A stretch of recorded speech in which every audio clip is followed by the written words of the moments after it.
Hello and welcome to the Joe Ligato Show. I'm your host, Dr. Joe Ligato. Today we're going to be talking about this article in Sputnik News on the India-China relationship and how it is the most consequential relationship, and it's at a crossroads right now. And so the reason it's one of the most consequential relationships in the world is because they are the two largest countries in the world. They are geographically located next to each other. They are the head of two major civilizations within the world, the Indian civilization and the Chinese civilization. And so for them, getting along or getting into conflict really is a major event throughout the world. And so we have to see what is the likelihood of them continuing to collaborate through mechanisms such as BRICS or getting into conflict such as the United States using India against China. So let's see what this article has to say. So the article says this is the critical question for Asia in the 21st century, and it's if India and China can restore the historically peaceful ties and achieve mutual prosperity. So when people think of their relationship, they think of it as hostile, and that's because the British Empire essentially gave some territory to China and some territory to India, and that territory overlapped. And they did this, I think, somewhat intentionally in order to divide the two countries, because aside from that, that decolonization where Britain gave away territory to two separate countries, and so both of them felt like they had a claim to that territory. But aside from that incident and that colonization, these two countries had very peaceful relationships through millennia. And so I personally think they could work out this conflict if they really wanted to, but I think Indian jealousy about China's rapid growth and their own not rapid growth is one aspect stopping them from it. And then another is the United States stopping them from reaching a agreement on that land dispute. Because if you remember, China has reached agreements on land disputes before with countries such as Russia, and they had what I think were even more severe land disputes than their land dispute with India. And so this could easily be worked out, but let's see what this article has to say. So an Asian century means an end of the American century. So that's, I believe, completely correct. The U.S. will deploy every imperialistic playbook, including divide and conquer, to maintain its hegemony.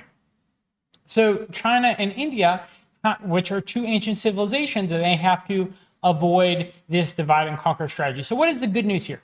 There have been a myriad of positive developments in the bilateral relations, which rapidly deteriorated around 3 years ago due to a border clash. Yeah, that territory dispute really has to be worked out because that's really the only gripe they have with each other, to be completely honest. Again, aside from India's somewhat legitimate jealousy because China's just doing everything better than India. Thankfully, there have been no such conflicts since then. Both sides have held 18 military talks since 2020, and the defense ministers met for the first time earlier this year during the SCO meeting in Delhi. So the leaders of India and China briefly met during the G20. It was a momentous moment for two reasons. One, it was the first handshake captured on camera since the Gao conflict. Second, there are claims that the two leaders reached an important consensus about restoring bilateral ties. This astonishing revelation about the consensus came out months later when India's national security advisor met with China's top foreign diplomat in South Africa. While the details have not been spelled out, both parties agree that good India-China relations is vital not only to the two countries, but also for the region and the rest of the world. On the economic front, the border disputes have not put a dent on bilateral trade, which hit a record $136 billion in 2022. There has also been a renewal of corporate ties, albeit in cautious ways. For example, Chinese unicorn and fast fashion giant Shein is negotiating deals with India's Reliance to make a comeback into the Indian market. So when they talk about Chinese unicorns, they're talking about like really important kind of unique companies within China. Okay. So the bad news here is every good news in India-China relations also comes with bad news as well. And so the bad news, the yin and yang of geopolitics here, is that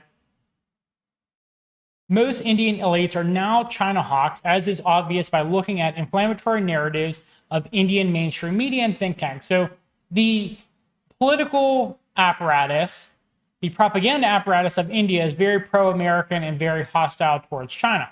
On India's social media, one can never be wrong but being anti-China. Not surprisingly, no Indian politicians dare to speak of cordial ties, let alone a long-term strategic partnership with China. Even multilateral organizations such as BRICS and SCO are described in Indian corporate media as China-dominated organizations. When it comes to BRICS expansion, adding new members, India media frames it as something that would lead to increase in China's clout. When Indian Foreign Minister, this all feels like jealousy. When Indian Foreign Minister Jaishankar shot down the idea of BRICS currency, India media celebrated it as a blow to China's aspirations. The enormous benefits of de-dollarization and a new financial option for the global south was lost in the anti-China emotions. Okay, so on the other hand, the Indian team claimed that situation along the border's line of control had eroded strategic trust in the public and political basis of the relationship. Okay, so there's been peace, but the United States is trying to foment tensions between the two countries. Their foreign policy are exacerbated by harsh obstacles to Chinese investment and corporations in India since 2020. So India knows it can't compete with China, so they're just putting up restrictions so Chinese companies can't work there, or it's difficult for Chinese companies to work in India. So in the name of national security, numerous Chinese tech firms and even social media apps are banned in India. Chinese investments in Indian startups are now virtually non-existent, and many Chinese investors have been forced to relinquish their shares. Chinese smartphone giant Xiaomi, the number one brand in India, has been subjected to extreme scrutiny, and its assets worth staggering $700 million have been seized. Wow, I didn't realize that. That's very unfortunate. When BYD, the world's number one electric car company, wanted to establish a joint venture to manufacture EVs and batteries in India, the proposal faced so many hurdles from the Indian government that BYD withdrew its offer. Okay, so we can see this tension and hostility is really unidirectional. China is trying its absolute best to work with India, and India is just jealous and being petty about it. India has even expelled all Chinese journalists, and the people-to-people exchanges are at low ebb. Needless to say, the biggest benefactor of this xenophobia are American corporations, which are enjoying monopolistic market shares in India now, and that brings us to the extraordinary U.S. influence in every aspect of Indian society. So the thing is, I think India doesn't look to be the best country or the most powerful country in the world now. They know they can't do that. It's unfortunate, but their system just isn't functioning properly. And so what they're doing is they want to be the biggest, best pet of the United States. They want to show themselves as the most subservient to the United States. And in exchange, what they do is they get a few Indians to be in charge of tech companies within the United States, and they pat themselves on the back that they did a good job, not being the best country, not striving to be the best, but being the best lapdog of the United States. And that really does seem to be India's role in the 21st century. And that's the role they chose, by the way. So India is the crown jewel of the American empire. The British called India the jewel in the crown because of the strategic location, the trillions of dollars they were able to extract from the country, from the colony. And so they're still doing that to this day. They're still extracting resources and exploiting the populace. Now they're just doing it with the consent of India, which is essentially colonized again, given how things are going in India and how they're being exploited. So they're technically not an American ally, but they function as an ally to America. The average Indian thinks and knows are now controlled by American social media corporations like Google, Facebook, and Twitter. Number one English TV channel in India is CNN. Similarly, Indian think tanks are often funded by U.S. Western institutions, or Indian geopolitical experts simply work for the likes of Brookings Institute or Asia Society and regurgitate American talking points. So, to quote American musician Jim Morrison, whoever controls the media controls the mind. And so Zionists control American media and Zionists control Indian media, apparently, which is why India is so pro-Israel during this Israeli genocide of Palestine.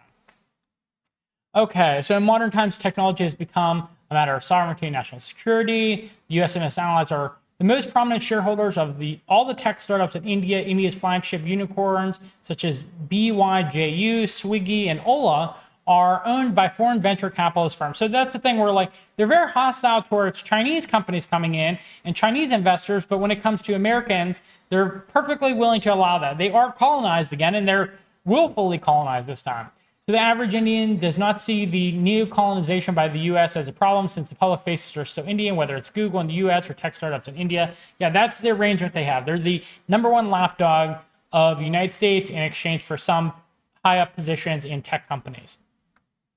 Plus, the U.S. has been playing the long game with India by attracting the best talent within immigration, allowing the children of Indian politicians and plutocrats to attend the likes of Harvard University, and promoting Indian Americans to high positions like the new head of the World Bank. Such people act as goodwill ambassadors for the United States. Yeah, that's the thing where the United States doesn't have enough people willing to go into higher education anymore, and so they need to have international students in order to prop up their higher education system. And so that's part of the benefits. It's one of the few times America allows win-win cooperation because they need the Indians to die fighting against China. So India versus China. India's embrace of U.S.-style neoliberalism and financial capitalism has been detrimental, to say the least. You can see that clearly when you're comparing India and China. See, that's what I love. People say communism has never worked, but when you compare, they're usually comparing like Cuba to an America, and Cuba is obviously a tiny country that's being bullied by a much larger country in America. But when you compare, say, two countries that are geographically located right next to each other, that have similar population sizes, historical similarities in terms of their prominence throughout history, et cetera, you have India and China. India, the largest democracy of the world, and China, the largest communist country in the world. And guess what? One of those is doing far better than the other. So India is not doing particularly well, but they do not want to change their strategy away from Western neoliberalism. So the article goes on to say 30 years ago, India and China were identical in all the metrics. Now the differences are stark. Here are some examples in terms of inflation-adjusted GDP. India is 20 years behind China. Among the global Fortune 500 firms, there are 135 Chinese firms versus 8 from India. China had a trade surplus of $850 billion last year, while India had a trade deficit. In terms of exports, China has 30 times the exports of India. In electricity, steel, and cement production, China has 6 times India. And again, remember, these are countries located right next to each other, similar population sizes. In manufacturing and sale of electric cars, 100 times India. In international patents, China has 65 times India. In scientific publications and top universities, China is way ahead of India. China has 43,000 kilometers of high-speed rail, and India has none. So on and on and on it goes. India is just losing to China. So we can see clearly not only is the U.S. model losing in the United States, but it's losing all across the world. There's not a place that I can think of where the United States neoliberal, neoconservative model has actually been successful. I mean, well, maybe you could, no. I was going to say maybe you could say in Israel because they benefit from all the new colonial, neoliberalism, neoconservative mindsets that's going on right now, but honestly, they're still suffering because they're facing the entire Islamic civilization right now. So it's hard to say anyone's actually benefiting from this aside from the very few Zionist oligarchs who are at the top of this pyramid. So this is the divide and rule strategy employed by the United States called offshore balancing, and it's a term used by the realpolitics experts like Professor Mearsheimer, who predicted the Ukraine crisis. In essence, the number one power, the U.S., won't directly fight the number two, as imagined in this Thucydides trap. Instead, the U.S. will get the number three power to wage a war against the number two. Later on, if need be, the U.S. will have no problem switching sides. So yeah, the United States is perfectly willing to have China and India fight each other and just help out India to do that. And so India just serves as meat shields for the United States bodies to put into the meat grinder. And so this ruthless strategy is reflected in U.S. President Truman's quote during World War II. If we see that Germany is winning, we ought to help the Russians. And if Russia is winning, we ought to help Germany. And that way, let them kill as many as possible. So that's horrendous mindset, but that's the American mindset. Sadly, Europeans are experiencing amnesia and repeating the same grave error now by waging proxy war on Russia and destroying themselves on behalf of the United States. In Asia, the U.S. is trying to recruit Asian countries such as Japan, South Korea, Philippines, Australia, and India to wage a war against China. The warmongers in Washington are even trying to expand NATO into Asia. So it defeats the purpose. NATO is North Atlantic Treaty Organization. And so it's not North Atlantic anymore if you have Asian countries in it. And then you have countries like Japan, which is declining very rapidly because of things like the Plaza Accord due to the United States cannibalizing its own puppet, and South Korea, which has a very low fertility rate, and it's putting itself in danger by not making peace with North Korea and instead being a puppet of the United States. And then you have Philippines, which really should be a trade hub of the world, but is not because it's being exploited by the United States. And so none of these countries are actually benefiting from the United States. I would encourage you, I would challenge you to give me one country that actually benefits from the United States. No one does, aside from maybe Israel and these Zionist oligarchs in charge. Okay, so India's strategic path forward. When China opened up in 1978, it wooed everyone, including its former geopolitical enemies like the United States and Japan. The Chinese government was pragmatic and understood the need for external capital and knowledge in order to catch up. Even amidst the current trade and tech wars waged by the United States, China's government is open for cooperation. Last year, foreign direct investment (FDI) in China was record 190 billion. In foreign policy, China tries to be friendly to all nations: Russia and the EU, North and South Korea, US and Cuba, Iran and Saudi Arabia, and so on and so forth. India does not have a similar approach. They've essentially given up on being a powerful nation. They're just willing to be subservient to the United States. India is #1 in population now, but ranks 142 in GDP per capita. Thus, war should not be an option anytime soon for them because they're not doing particularly well and they're not going to fare well in a war. They're just going to be used to bring down one of America's enemies. So they need to have strategic autonomy, and part of that is relying on other countries aside from the United States. They don't want to become dependent on the United States. Ideally, they would depend on themselves, but if they can't, they at least need to have some backups if the United States ever backstabs them, like the United States has done many, many times in the past, such as with the Plaza Accords with Japan or attacking Nord Stream, the energy infrastructure of Germany, et cetera, et cetera. So India is at a critical juncture in modern history. And it's going to be very important to know where they go, to see where they go at this point. Are they going to be a part of the multipolar bloc, or are they going to be subservient to the United States? And I hadn't actually realized, but this article is by S.L. Canthon. He's one of the people I look up to most in the geopolitics space. His Twitter account is a very good Twitter account. You can see the account here. I would encourage you to follow him. I also am subscribed to his Substack as well. So yeah, this is an excellent article from S.L. Canthon on the India-China, the most consequential relationship, which is at a crossroads, and it's in Sputnik News. So I would encourage you to read it, to provide it clicks, go follow him, go subscribe to his Substack, et cetera, et cetera. So if you found this to be helpful, informative, interesting, please give us a like. We appreciate it. Please subscribe to our channel on YouTube and Rumble for more content. And tell a friend about our channel. We are trying to get the word out there about all of the content we're making. We are being suppressed in the algorithm, but it's fine. We have some solutions for that. But word of mouth definitely helps us, and we do appreciate it. So if you have any questions, concerns, critiques, anything like that, I do read all of them. Just leave it in the box below, and I will respond if necessary. Thank you for watching, and I hope you have a good rest of your day. Bye.